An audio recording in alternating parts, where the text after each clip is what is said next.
자, 먼저 월간 뉴스레터 열어보도록 하죠. 박명숙 큐레이터와 함께합니다. 어서 오세요. 네, 안녕하세요. 네, 반갑습니다. 기술주가 왜 이렇게 오른 거예요? 매번 이 첫 질문 할 때마다 네. 제가 몰라서 물어보는 건데 명성님은 알 것 같아가지고. 저도 잘 몰라요. 그러니까 저도 보면서 이거 왜 오른 거지? 그러니까 아까 말씀해주신 대로 마이크론이 네. V자가 나왔잖아요. 그거 왜 떨어진 거예요? 왜 떨어졌는지도 모르고 왜 그쵸? 오른지도 모른다고 그쵸, 하잖아요. 그쵸? 근데 그게 정답이에요. 그러니까 왜 솔직히 그러는 지금은. 거죠? 그래서 그거를 제가 여러분들에게 이해하기 쉽게 풀어드리려고 곰곰이 생각을 해봤는데 네. 이 두 개가 겹치는 것 같아요. 어떤 거요? 6월의 리밸런싱과 7월의 실적 시즌에 대한 기대감이 교차하고 있는 것 같아요. 이제 말일 다가오고 있으니까. 그 리밸런싱이라는 게 되게 막연해 보였잖아요. 음. 근데 오늘 구글 알파벳이 올라간 이유가 다우지수 편입에 대한 어떤 효과거든요. 일부 또 수급이 예, 들어오니까. 다우지수 오늘 1일차였거든요. 네. 그리고 스페이스X 오늘 많이 올랐거든요. 네. 7% 정도. 스페이스X의 효과는 나스닥100 편입 효과입니다. 아, 나스닥100 편입됐어요? 예. 그렇구나. 예, 이제 그 7월 7일부터 편입이기 때문에 네. 7월 6일에 대한 그런 기대감이 있는 거죠. 예, 그때 이제 다 편입을 해야 돼서. 그리고 테슬라가 올라간 이유는 네. 이번 주에 인도량이 발표가 됩니다. 그러니까 전기차 종목들이 대체적으로 좋았다고 하죠. 또 어제 때마침 우리나라 2차 아, 맞네요. 예, 엄청 그러네. 급등했잖아요. 아, 그거 우리가 알고 다 올랐나? 이끄네. 글로벌 증시를 한국이 이끄니까. 그래서 요 두 개가 지금 6월 반기에 어떤 이런 그 편입 편출 같은 것들이 많다 보니까 네네. 이런 현상이 계속 발생하는 것 같고요. 그리고 이제 실적 시즌을 겨냥하고 마이크론 지나갔으니까 이번 주는 테슬라의 한 주거든요. 네. 예, 인도량 발표를 앞두고 그 기대감이 좀 형성되고 있는 것으로 보이고 결국에는 요게 교차하는 시기들을 지나가면서 아마 변동성은 계속 나올 것 같아요. 예, 이게 사실 우리가 계산할 수 있는 내용들이 아니잖아요. 그쵸. 예, 그렇기 때문에 지금 시장에서는 너무 큰 액션과 이런 것들을 좀 하시는 게 오히려 좀 폐를 끼칠 수 있다. 어제 밤에도 저 라이브 하면서 마이크론이 엄청 빠지는 거예요. 7%, 8%까지 급락을 하니까 이것도 무슨 일 난 거 아니냐라고 하면서 저도 조금 놀라고 이게 왜 그러게요. 이렇게까지 빠지지? 아 근데 반도체를 우리가 여기서 안 믿고 가는 게 맞나요? 이러면서 애써 안심을 좀 시켜드렸는데 다행히 그게 V자가 나왔어요. 다리 밑으로 덜덜덜 네. 떨면서 내가 이 얘기를 해도 되나 하면서도 상체로는 여러분 그치. 괜찮아요. 지금이야 다 끝났으니까 제가 편하게 말씀드리는데 그 상황에서는 손에 땀이 졌어요. 네, 이게 많이 불안해하실 텐데 이게 괜찮나 싶었거든요. 아. 그러니까 지금 그게 계속 교차하다 보니까 계속 변동성이 좀 나오고 있는 것 같고 우리가 알지도 못하는 사이에 빠지고 알지도 못하는 사이에 이렇게 올라가는 현상들이 계속 발생하거든요. 그래서 지금은 조금 두고 보시는 게 편할 것 같아요. 왜냐하면 사실 리밸런싱은 단기적인 이슈고 네. 그리고 이제 우리가 장기적으로 봐야 될 거 따라가야 될 건 실적이잖아요. 그쵸. 근데 그 실적을 우리가 이미 지난주에 마이크론을 통해서 메모리 반도체에 대해서 이미 확인을 했잖아요. 확인했죠. 예, 근데 그게 지금 계속 리밸런싱으로 인해서 조금 빛을 퇴색되고 있다 정도로만 여러분들이 이해하시면 될 것 같고 네. 그래서 소프트웨어가 올라가는 것도 실적 시즌 전에 어떤 요 키 맞추기 정도로 보시면 될 것 같습니다. 네. 이렇게 되면은 사실 그거는 약간 약해지죠. 급락할 수도 있다. 시장 급락의 시작 아니냐. 예, 그런 우려도 없지 않았잖아요.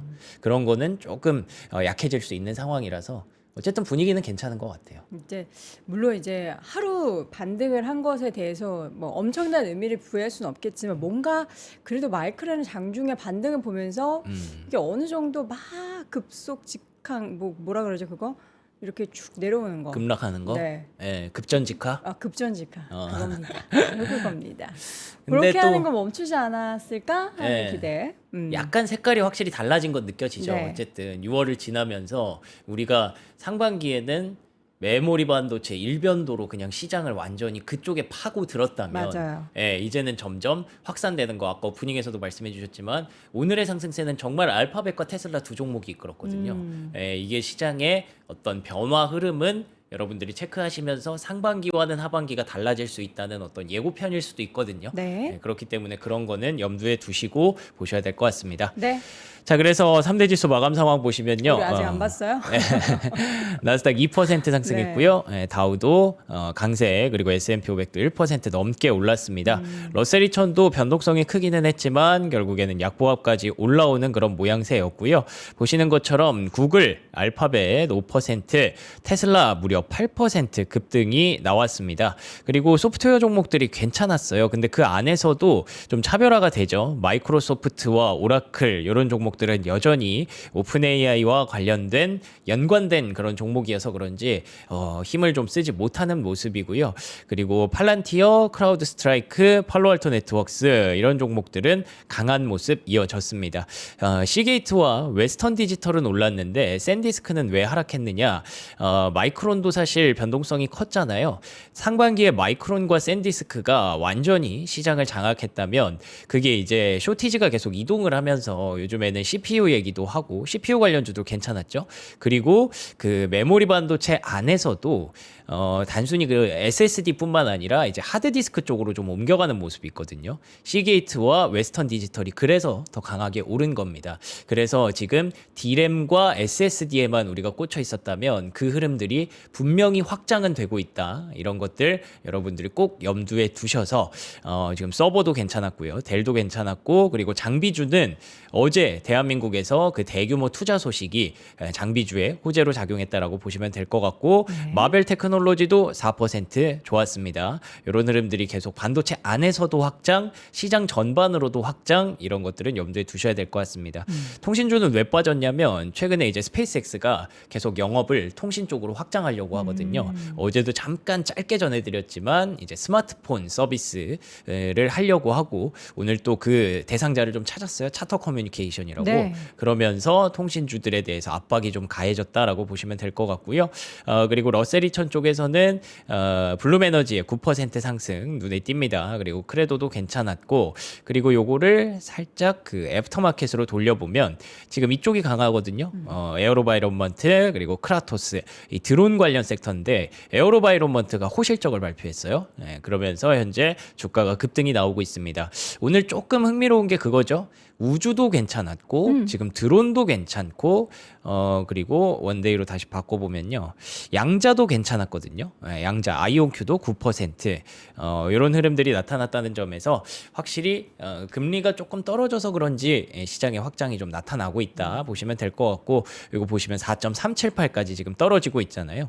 그래서 뭐 코스닥이 좋았던 것 그리고 성장주가 좋아지고 있는 것 연결해서 보시면 될 것 같습니다.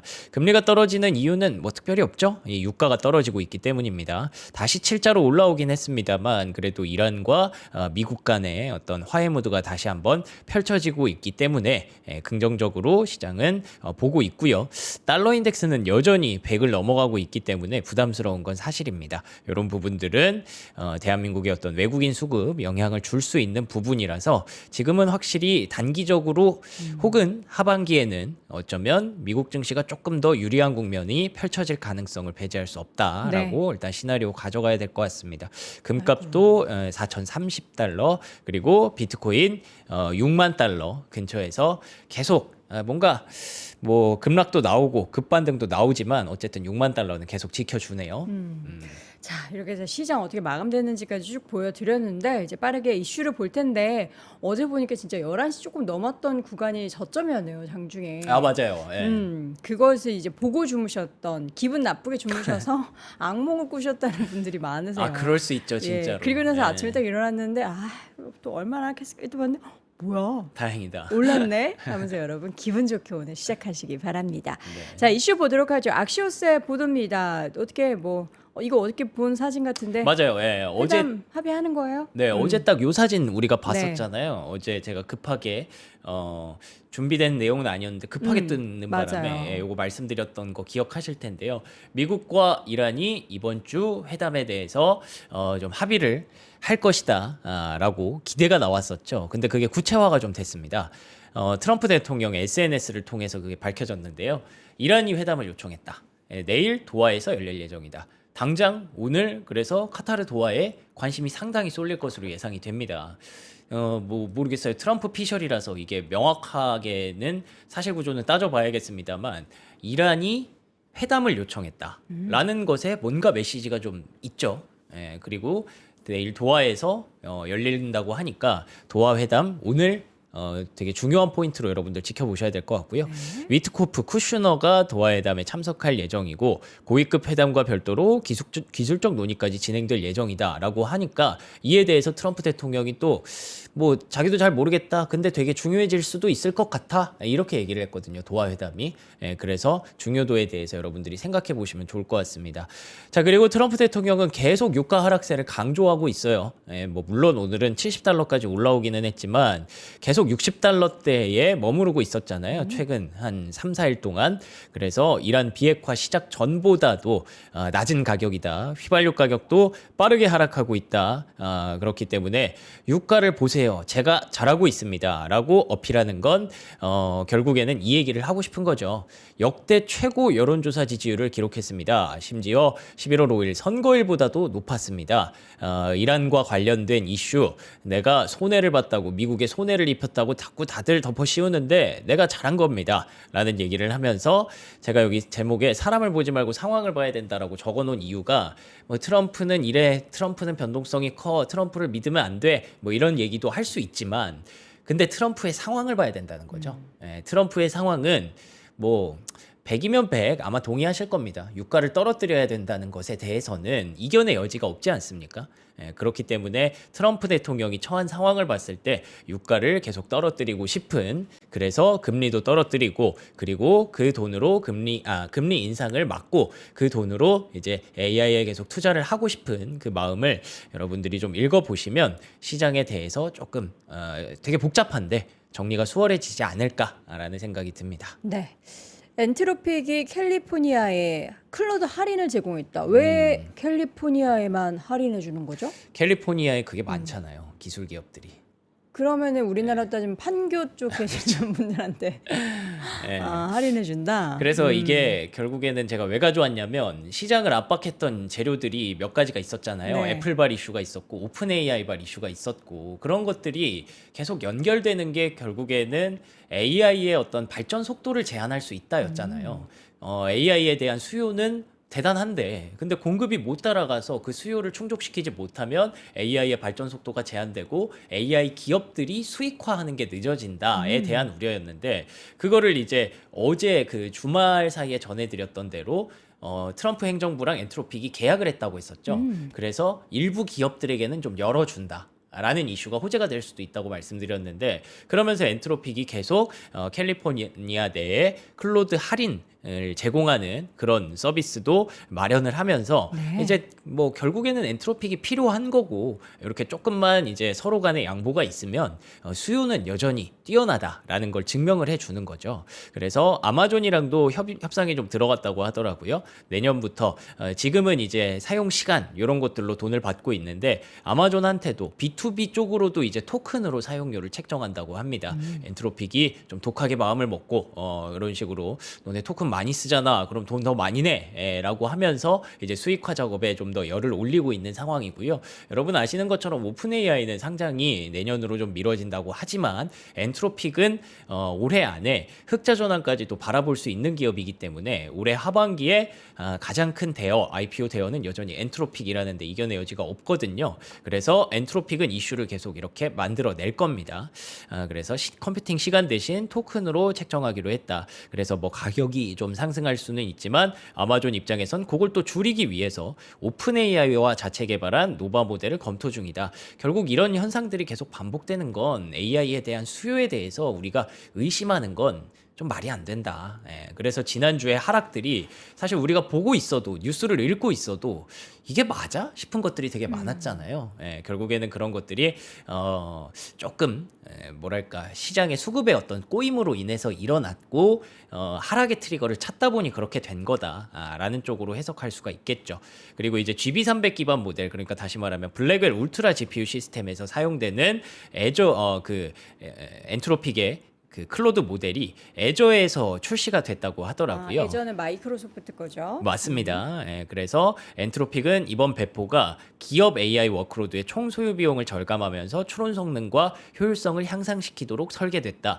이런 이슈들이 계속 나오니까 이 엔트로픽이 기업 고객들과 거래할 때 설치를 또 담당해 주는 게 팔란티어거든요. 그래서 팔란티어가 오늘 또 올라온 것 같기도 하고요.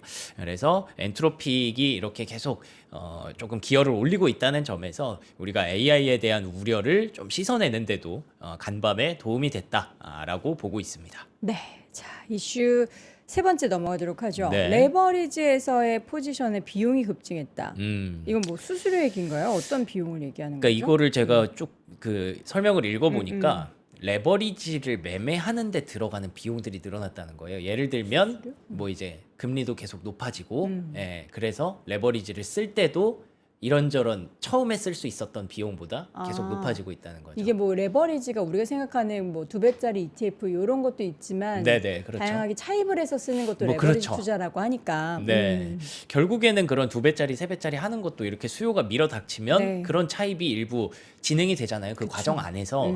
그렇기 때문에 과거에는 레버리지가 쉬웠는데 쓰는 게 쉬웠는데 이제는 점점 그게 너무 과열되고 많아지면서 그 비용들도 이제는 계속 늘어나고 있다라는 부분들을 얘기를 한 거고, 요거는 다시 풀어서 얘기하면 시장의 변동성이 왜 나오는지를 또 알 수가 있는 거죠. 그쵸. 일부 청산도 우리가 알지 못하는 사이에 계속 일어나는 거고, 우리가 또 이걸 계속 수요를 느끼고 있어도 그 안에서 계속 위아래 변동성은 좀 확대될 수가 있다는 점에서 시장 일각에서 어떻게 시장을 바라보고 있는지들을 우리가 좀 정리해 보려고 이 세 번째 뉴스를 좀 가져와 봤고요. 중동발로 공급 병목도 계속 지속되고 있는 상황이기 때문에 어떤 곳에서는 변동성과 구멍이 날 수도 있는 거죠. 그래서 뱅크 오브 아메리카에서는 지금 뭐 상승하고 있는 거 좋다. 그렇지만 최근에 상승했다가 하락했다가 또 이러다가 내일 또 하락할 수도 있는 거잖아요. 그래서 분명히 좀 해지가 좀 필요하다. 9월까지는 3파 조정이 나타날 수 있다라고 보고 있습니다. 그 배경 이유는 상승세가 둔화되고 있기 때문 상반기에 계속 올라갔던 것과는 조금 다른 모습들이 나오고 있기 때문에 분명히 우리는 해지가 필요하다.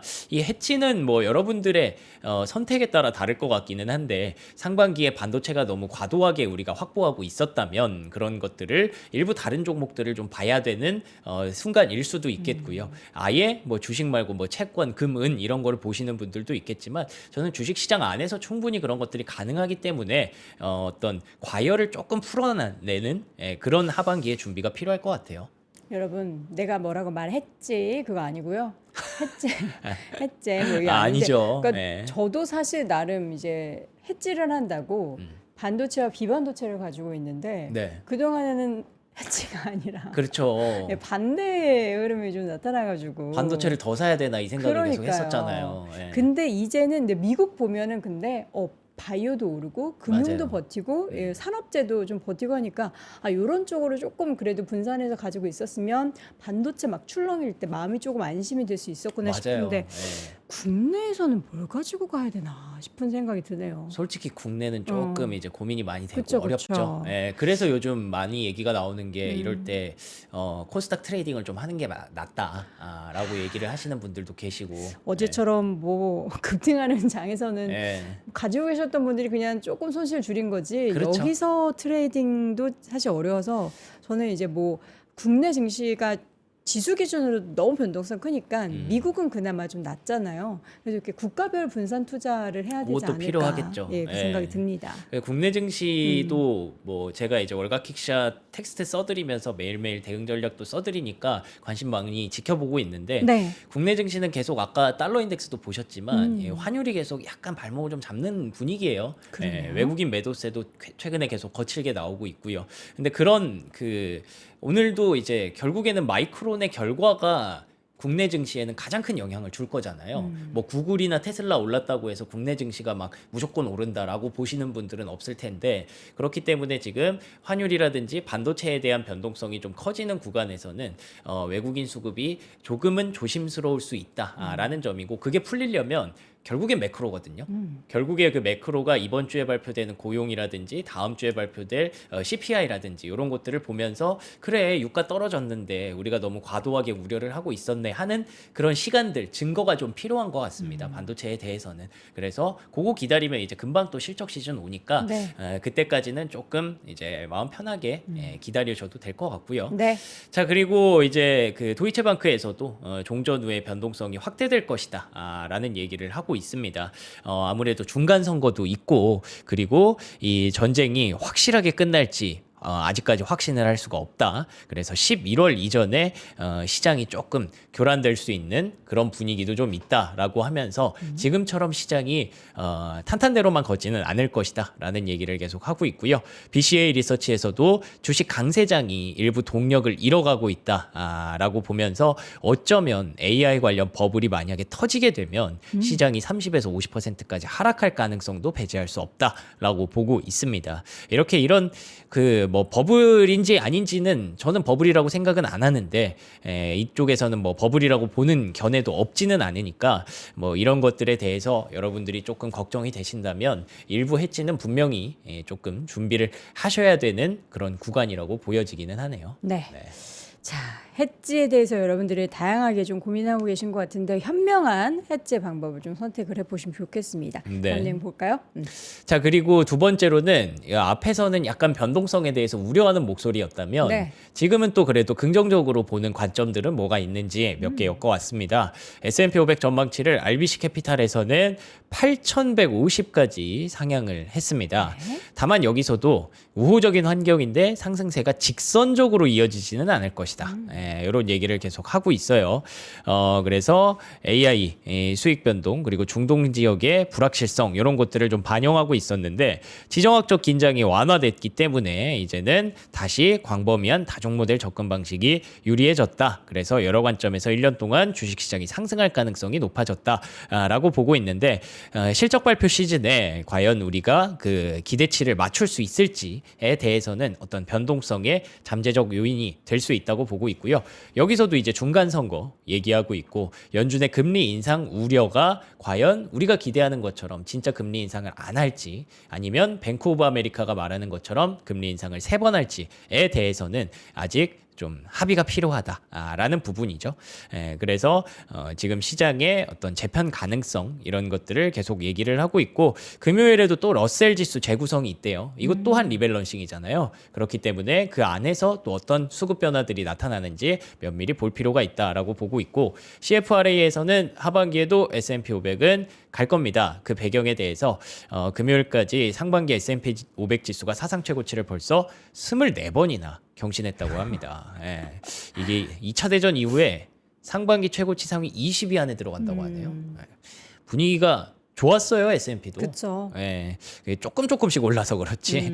뭐 코스피처럼 막 8%씩 안 오르고 그래서 그렇지. 네. 어쨌든 여기도 괜찮았다라는 거고. 근데 요거 계속 얘기해요. 상반기에 반도체의 상승세가 집중됐다면 이제부터는 금융, 헬스케어 다른 시장 부문이 상승세에 동참하기 시작했는데 이게 강세장이 지속될 수 있다는 긍정적인 신호니까 이게 하락장의 출발이 아니라 전반적으로 좀 시장이 건강해지고 있는 거다라고 보고 있고요. 이런 흐름이 계속 지속되는지를 우리가 앞으로 계속 챙겨봐야겠죠. 그리고 유가 하락세도 상당히 고무적이다. 그리고 골드만삭스에서는 그래서 여전히 시장이 상승 여력이 있다고 보면서 아시아 증시의 호조를 계속 강조를 했습니다. AI, 전력 인프라, 특히 원자재 쪽을 좀 중요하게 봤는데 원자재와 금융을 왜 중요하게 보냐면 결국에는 AI로 가는 것 같아요.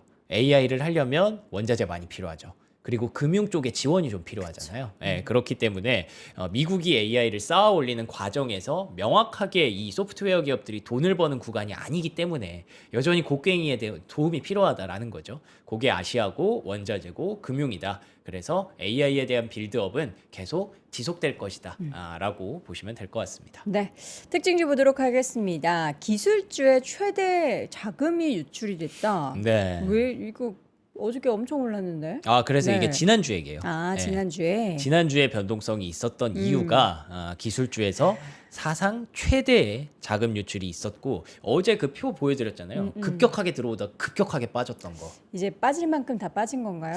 뭐 자금 그렇게 볼 수도 있겠죠. 예, 그래서 오늘 그러니까 간밤에도 월요일 장 초반까지도 계속 그에 대한 부담감이 있으니까 계속 시장이 좀 밀렸던 것 같고요.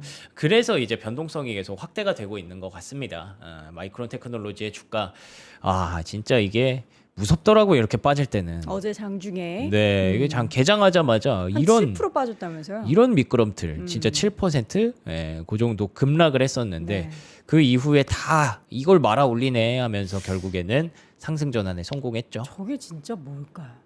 그러니까 저게 이게 진짜 뭘까? 이게 우리가 뭐 명확하게 뭐다라고 볼 수는 없는데 옵션 거래가 뭐 예, 터졌었나? 그런 게 좀 큰 것 같아요. 아. 예, 그리고 지금 뭐 마진 거래, 옵션 거래 이런 것들이 너무 많다 보니까 이거를 우리가 명확하게 좀 잡을 수는 없고 결국에는 수급의 어떤 변동성이라고 봐야 될 것 같은데 그걸 계산할 수가 없으니까 우리가 볼 수밖에 없는 건 결국 실적이고 네. 예, 그래서 실적을 믿고 요거를 이 당시에 급락하는 과정에서도 홀딩을 했어야만 살아남을 수 있는 거죠. 그래서 결론을 말씀드리면 난이도가 상당히 높아졌습니다. 그러네요. 예, 특히나 반도체에 한해서는 이런 도전들이 아마 하반기에 계속 나타나지 않을까 싶고요. 거래량 보세요. 스파이와 QQQ를 합친 것보다 많았대요. 이 지수잖아요. 이 S&P 500이랑 이거 나스닥이잖아요. 이 거래량보다 마이크론 하나가 더 많다는 거예요. 예, 그래서 그 정도로 변동성이 커지고 있다. 그래서 이 변동성이 나타난다면 뭐 지금은 어떻게 보면은 마이크론의 주가가 계속 직선적으로 올라갔던 상반기를 봤다면 지금부터는 계속 일부 변동성이 좀 나타날 수 있다. 다만 뭐 거품으로 볼 수는 없다. 예, 계속 이 마이크론이 보여줬던 실적과 그 SCA였나요? 롱텀 장기 계약 같은 것들을 고려했을 때 앞으로도 변동성은 나타나겠지만 결국 실적 믿고 가야 된다라는 점을 일각에서 계속 제기를 하고 있고요. 네. 저 몰랐는데 피어 앤 그리드 인덱스가 엄청 지금 공포더라고요. 이 정도의 공포가 느껴지시나요, 혹시?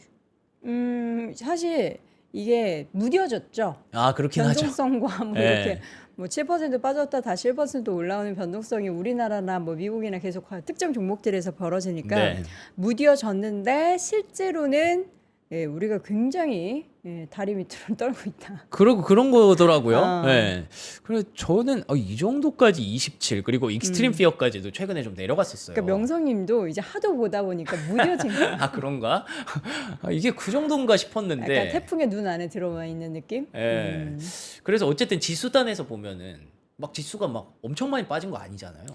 반도체 종목들의 변동성이 그게 컸던 거죠. 큰 것 같아요. 단기적으로 그게 나타나면서 익스트림 피어까지 갔었는데 어쨌든 전반적인 시장 자체는 생각보다 평온하고 그리고 이걸 우리가 뭐 벤치마크로 삼으면 의외로 지금 시장이 그렇게 나쁘진 않구나.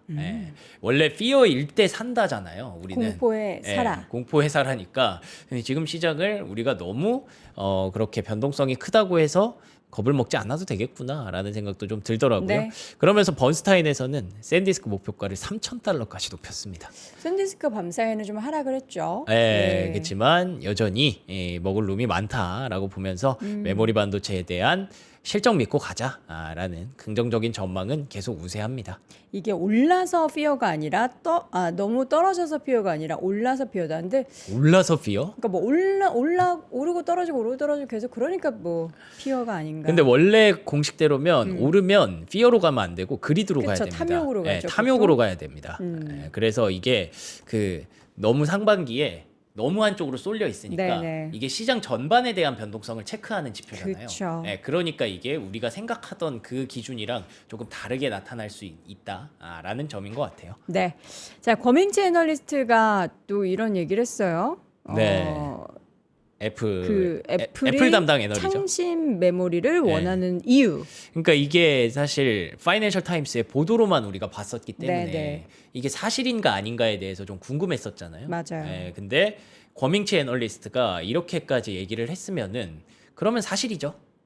애플이 진짜로 창신 메모리를 원하는 게 맞는 거고 어제 그거를 뭐 무슨 집단 소송 얘기도 하던데 가격 예. 담합해서 올린 거라고. 맞아요. 그런 얘기도 있더라고요. 그러니까 잡음이 계속 많아요. 네. 그래서 사실은 이거는 어떤 지금 당장 펀더멘털에 계산을 넣어서 우리가 반도체가 뭐 이렇게 될 수 있다 저렇게 될 수 있다 계산할 수는 없고 지금은 그냥 그 메시지를 보시면 될 것 같아요. 어떤? 애플이 얘기를 시작했다. 그쵸. 애플이 징징대기 시작했다. 근데 이 과거에도 한번 그랬다면서요. 애플이 맞아요. 이렇게 반도체 가격 후려치게 하고 네. 그래서 힘들게 하고 뭐 이렇게 그쵸. 해서 애플이 그런 거 참 잘한다. 마이크론이 그래서 그거를 딱 짚었잖아요. 아니 너네가 갑질하면서 우리 마진 다 뺏어가가지고 그러니까. 우리가 그때 증서를 못해서 음. 지금 공급이 없는 건데 지금 이제 와서 이런 탓을 하냐. 다 니네 탓이다 애플. 예. 그래서 그걸 두고 일각에서는 진짜 이게 애플의 시대, M7의 시대가 이게 또 바뀌는 건가? 이런 생각을 하시는 분들도 있더라고요. 결국 갑을 관계가 바뀌는 그런 과정이라고. 어찌됐든 우리가 생각하는 그거랑 그 수준이랑 미국이 생각한 수준이 좀 다르다고 보는 게 우리의 입장에서야 우리의 국민주는 삼성전자 하이닉스니까 그쵸. 그들이 처한 상황을 너무너무 잘 이해하고 있잖아요. 그래서 이게 상황이 되게 좋아진 것도 알고 있고 미리 좀 우리가 가 있는데 사실 미국 사람들 중에 뭐 가서 어떤 주변에 주식 많이 안 하는 사람들한테 물어보면 마이크론 테크놀로지 아세요? 이러면 사실 모를 수도 있거든요. 그쵸. 예. 그 정도로 그쪽의 국민주는 애플이랑 뭐 그런 쪽이겠죠. 그쵸. 구글이랑. 구글. 예. 그래서 근데 그들이 갑자기 우리 가격 올려야 돼요. 근데 왜요? 그랬더니 마이크론이 너무 폭리를 취해요. 이 마이크론 나쁜 사람들. 그렇죠. 그렇게 되는 거죠. 우리 입장에서는 삼성전자 이익을 뺏어가면 나쁜 사람들이 그쵸. 되잖아요. 예. 그렇기 때문에 이게 계속 그렇게 되면은 애플이 뭔가 읍소를 한 거구나. 네. 우리 도와주세요. 예. 애플이 도와달라고 하는 건 좀 그렇다. 그렇죠. 돈도 많은 사람이 갑자기 우리 네. 돈 조금 못 벌었으니까 도와달라고 하면은 그 도와주고 싶겠어요? 근데 그거를 이제 이 트럼프가 듣겠죠. 예, 제가 생각하는 반도체에 대한 어떤 상승 논리를 제어할 수 있는 부분들은 이렇게 어떤 기업에서 혁신이라든지 견제가 들어올 수도 있잖아요. 이게 근데 또 큰 그림을 보면은 반도체 가격이 너무 이렇게 계속 올라가는 것도 다른 이제 산업적인 측면에서는 그럼요. 부담이 될 수 있고 불편하죠. 좀 속도를 늦추는 예. 영향이 있으니까 예. 트럼프는 좀 크게 빅피처를 그리면은 요것도 너네 어떻게 반도체 가격 조금 내릴 수 있겠니? 뭐 그런 게 들어올 수도 있죠. 예. 그래서 그런 것들을 다 계산해 넣고 계시더라고요. 월가 투자자분들 네네. 일부에서는. 예, 그래서 이제 그런 게 아마 그 하반기에는 조금 변동성이 나타날 수 있다라는 얘기의 배경인 것 같기도 하고. 그래서 어쨌든 거밍치 애널리스트가 애플이 그만큼 창신 메모리를 원하는 게 사실이다라고 명확하게 좀 얘기를 했습니다. 그 배경은 뭐 사실 읽어볼 건 없어요. 우리가 알고 있는 이해하고 있는 그런 내용이고요. 창신 메모리가 과연 줄 수 있을지 없을지도 논란이라고 하더라고요. 창신 메모리도 지금 쇼티지래요. 뭐 없대요. 중국 기업들한테 다 줘야 돼가지고. 그러니까 없어서 못 예. 줘요. 그리고 반도체가 뭐 호떡 찍어내듯이 조금만 기다리세요. 바로 찍어드릴게요. 이렇게 할 수 있는 게 아니잖아요. 그러니까요. 근데 어쨌든 이런 것들이 계속 공론화되고 있다라는 거는 점점 사실로 밝혀지고 있어서 네. 이에 대한 준비는 좀 해놔야 된다라는 부분이고요. 그래서 시티그룹에서는 뭐 그래서는 아니지만 반도체 이외에도 다양한 기업들 많습니다라고 하면서 보고 있어요. 가속기, CPU, 다양한 하이퍼스케일러들이 사려고 하는 그런 섹터가 많다라는 거고 그래서 메가캡 중에는 엔비디아 1등 그리고 2등 브로드컴 3등 마이크론 이렇게 시티그룹은 보고 있고요. 그리고 라지캡 안에서는 AMD 여기가 이제 그 CPU를 하고 있기 때문에 그 뒤를 이어서 인텔 역시나 CPU, 마벨 테크놀로지 역시나 광통신 이런 쪽으로 계속 우선순위를 재편을 하고 있어요. 그렇기 때문에 반도체가 미국에는 이 단순히 메모리뿐만 아니라 다양한 종목들이 좀 있다는 거 여러분들 참고해 보시면 이거 이미 상반기에도 일부 종목들이 두각을 드러냈죠. 근데 하반기에는 이런 마이크론과 샌디스크 외에 다른 종목들도 강세를 보일 수 있다라는 거 얘기를 하고 있고요. 네. UBS에서는 마벨 테크놀로지의 목표가를 $340까지 보고 있습니다. CXL 많이 얘기하잖아요. 마벨이 광통신만 잘하는 게 아니라 원래 기본적으로 에이직 칩도 잘하고 CXL도 잘하는 게 좀 많거든요. 그래서 목표 주가를 230에서 $340까지 상향 조정을 하기도 했네요. M7이 많이 싸졌어요. 밸류 음. 보니까 애플은 아직 비싸네. 지금 애플. 테슬라는 많이 비싸네. 그렇죠, 그렇죠. 예. 애플과 테슬라는 여전히 밸류가 좀 높은 구간인데, 네. 근데 엔비디아 15배, 메타 16배, 아이고. 마이크로소프트 19배, 아마존, 구글 23배. 괜찮죠? 이 정도면. 근데 이런 숫자 보다가 우리나라 삼성전자 아, 그쵸? 이게 포드 PER인 거죠. 그렇죠, 그렇죠. 우리나라 예. 막 6배, 7배 막 이러니까 와 진짜 놀랍네요. 그렇죠. 그래서 M7이 그만큼 프리미엄을 받는데도 불구하고 네. 이 정도까지 내려왔으면은 이제 시장이 M7한테 또 눈길을 주기 시작하는 거죠. 예, 그래서 오늘 강세가 좀 나타났다라고 볼 수도 있겠고요.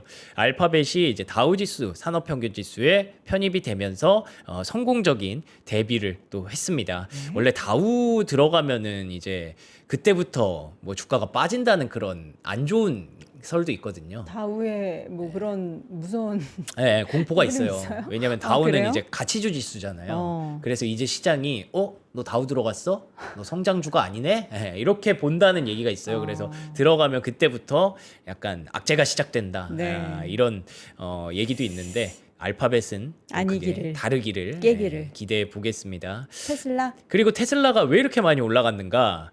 이유를 다 찾아봤거든요. 첫 번째로는 FSD V14 라이트가 출시가 됐대요. 요걸 그래서 라이트라고 하는 거 보니까 조금 뭐 가벼운 버전, 뭐 그럴 수도 저렴한 있겠죠. 버전? 예. V14가 다시 또 확대돼서 나올 수도 있겠죠. 네. 예. 그래서 뭐 불필요한 감속을 감소하고 부드러운 스티어링, 주차 출차 후진 기능. 근데 이거 갖고 8% 급등? 그건 조금 애매한 것 같고. 오를 때 됐네요. 예, 그쵸. 파워 스티어링 손실 사고 조사가 종결됐다. 이거 최근에 조금 질질 끌렸는데 종결됐다는 거. 요거는 뭐 괜찮은 것 같기는 네. 한데 그렇다고 8%좀 애매하고 결국에는 이건 것 같아요. 인도량. 예, 이번 주 목요일 차량 인도량을 발표하는 날이거든요. 예상치를 뛰어넘을 것으로 보이기 때문에 주가는 상승할 것으로 예상된다라는 점에서 요거 좀 기대하면서 테슬라가 오랜만에 고개를 좀 들었다라고 보시면 될 것 같습니다. 최근에 진짜 테슬라 차량 판매가 네. 올해부터 계속 뭐 유가 흐름도 있긴 했지만 좀 좋아지고 있는 게 체감으로 저는 느끼거든요. 주변에 테슬라 산다는 사람도 많고 그리고 아까 저 예전에 한번 그 얘기했던 채팅창에도 테슬라 산다는 지인들이 많이 늘어나고 있다. 아, 그래요? 이런 얘기들이 있어서 이번에 과연 얼마나 예상치를 뛰어넘게 될지 한번 여러분 기대하며 지켜보겠습니다. 네. 팔란티오 소식도 있네요. 맞습니다. 소프트웨어랑 M7 쪽이 좀 강했기 때문에 팔란티오도 좀 연계해서 봤는데요. 엔비디아와 정부용 AI 엔진을 개발했다. 앞에서 제가 엔트로픽 이슈도 좀 말씀드렸고 그리고 엔비디아까지 붙으면서 팔란티오의 결국 온톨로지 시스템, 온톨로지를 활용한 B2B 쪽에 대한 어떤 모멘텀, 내러티브는 여전히 살아있다. B2G까지 살아있다라는 것들을 한 번 더 입증을 해줬죠. 그래서 팔란티어가 너무 많이 빠졌거든요. 최근에 팔란티어 주가 한번 보시면 그러니까 많이 빠졌어요. 지금 소프트웨어 급락하면서 여기까지 내려왔어요. 더 빠졌네요. 바닥이 여기라고 생각을 했었는데 많이들 130달러에서 지켜주겠지 생각을 하셨을 텐데 100달러까지 뚫을 뻔했거든요. 그리고 나서 이제 조금 올라오고 있는 거라 뭐 아직까지 신뢰도가 그렇게 높지는 않은데 그래서 과연 팔란티어가 어떻게 될까에 대해서 걱정 어린 시선이 여전히 많습니다. AI가 여전히 부담스럽다. 그러니까 AI가 너무 잘하니까 팔란티어 필요 없이 우리가 AI를 잘 쓸 수도 있다라는 부분들을 계속 경계를 하고 있고요. 실제로 팔란티어의 어떤 고객이 우리 오픈 AI랑 엔트로픽 사용해서 오픈소스 그래프 데이터베이스를 병렬로 한번 구축을 그냥 해보고 싶어요라고 팔란티어한테 조심스럽게 이렇게 얘기를 했다는 겁니다. 그러니까 너네 없이 우리가 한번 해볼게라고 계속 얘기를 하는 기업들이 늘어나고 있다. 근데 카프 CEO는 여전히 그래 해봐 되나 보자 이런 식으로 계속 맞서고 있는 상황인 거죠. 그래서 시장에 어떤 걱정도 있지만 팔란티어 CEO는 굉장히 강하다라는 부분이고요. 네. 그래서 이제 실적에 대해서는 팔란티어가 계속 성장하고 있잖아요. 뭐 우리 그 지표도 따로 있죠. 팔란티어를 위해서 성장주 지표도 따로 있을 정도로 그 부분에 대해서는 뭐 크게 걱정은 없기 때문에 오히려 실적 시즌에 왔을 때는 팔란티어가 좀 긍정적인 역할을 할 수 있다라는 점이 이제는 또 실적 시즌 와서 좀 반등을 노리고 있는 것 같네요. 네, 스페이스X의 반등도 한번 이야기를 해보도록 하겠습니다. 네, 우주 관련주 얘기까지만 한번 볼게요. 스페이스X가 나스닥 편입 효과가 나타나면서 패시브 펀드 매수세가 유입이 되고 러셀 1000, 뭐 S&P 500 이런 것들이 계속 들어온다고 하니까 시장에서 조금 자신감을 얻었던 것 같아요. 네. 뭐 나스닥 100 편입에 대한 수급은 지금 당장 들어오는 건 아니에요. 이번 주 말부터 7월 7일이면 다음 주인가요? 77 다음 주. 네, 그러면 다음 주부터 이제 들어오는 건데 이미 뭐 기대감이 조금씩 반영이 되고 있다. 스페이스X도 주가 진짜 많이 빠졌거든요. 네. 예, 여기 바닥권에 160달러대인가요 지금? 예, 여기까지 내려왔었어요. 이게 계속 200달러까지 올라가다가 여기까지 내려왔기 때문에 네. 바닥권 만들고 좀 올라가는 모습이고요. 아까 잠깐 말씀드렸던 그 차터 커뮤니케이션과의 B2C 모바일 협력 요거 논의한다라는 네. 기사도 나오면서 어쩌면 긍정적인 부분들을 도움을 받을 수 있다라고 보고 있는 거죠. 네. 그리고 로켓랩도 모처럼 반등을 했습니다. 로켓랩 주가도 여러분들 진짜 많이 빠졌거든요. 근데 이리듐이라는 저궤도 위성통신사를 가져가면서 로켓랩은 뭐 거의 스페이스X의 카피캣이에요. 스페이스X가 너네가 해? 그럼 나도 한다. 예, 하면서 이제 통신사 다 가져가고 이런 식으로 로켓랩이 좀 작은 그런 스페이스X라고 보시면 되고 네. 그래서 스페이스X 들어오기 전에는 대장이었던 거죠. 예, 그래서 요에 대해서 긍정적인 평가를 받으면서 앞으로 풀스택으로 로켓랩도 활용할 수가 있게 되었다라고 평가를 받더라고요. 그리고 에어로바이런먼트 호실적까지 나오면서 시장에 어떤 성장 모멘텀을 갖고 있는 색깔도 여전히 강세를 보였다. 이렇게 정리할 수 있겠습니다.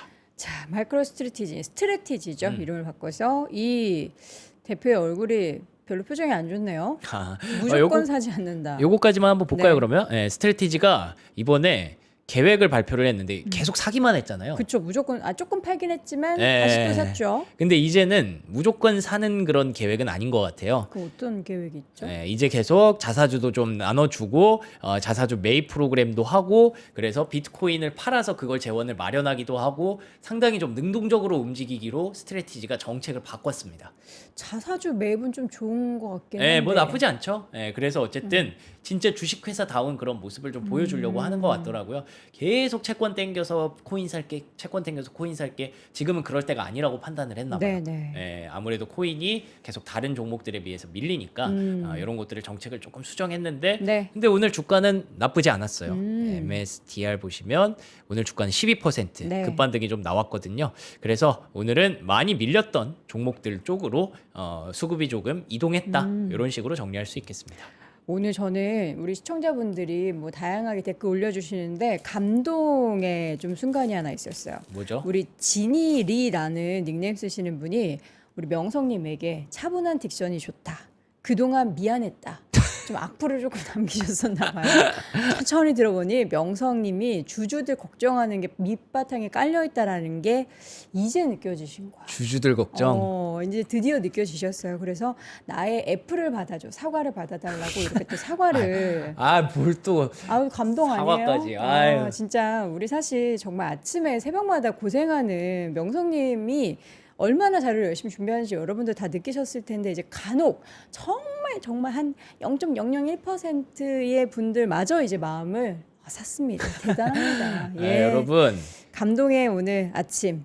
그러면 고맙습니다. 이 순간 이제 기억해야겠죠. 그럴 때 우리 어떻게 해요? 사진 찍잖아요. 네. 제가 지금 끌어올리고 있어요. 그럴 때 어떻게 하죠? 치즈 해가지고 저희가 오늘 와, 그쪽으로 꺾으셨구나. 빌드업을 열심히 한번 네. 해봤습니다. 구워 먹는 치즈 9팩 최초로 저희가 3만 원대 준비했는데 여러분 이제 고기 구워 드실 때 치즈 같이 구워 드시는 거 좋아하시는 분들 많죠. 그리고 치즈에는 정말 양질 지방과 단백질이 가득 들어있어서 개인적으로 저는 치즈 구워 먹는 거 정말 좋아하고요. 눈 감고 먹으면 가끔 치즈 맛이 소고기로 느껴질 때가 있어요. 한번 먹어보도록 할게요. 와. 음. 달달하네요. 자, 고민 많이 했어요. 치즈 얘기하려고. 얼마나 열심히 고민했는데요. 치즈는 저는 바로 구워서 먹는 것도 좋아하는데 이 식감을 느끼고 싶으면 살짝 굳히세요. 너무 맛있어. 너무 맛있고 이게 아일랜드산이라고 해요. 오, 아일랜드? 앙투어 솔레. 뭔지 모르겠어. 아일랜드 치즈는 처음 들어보네.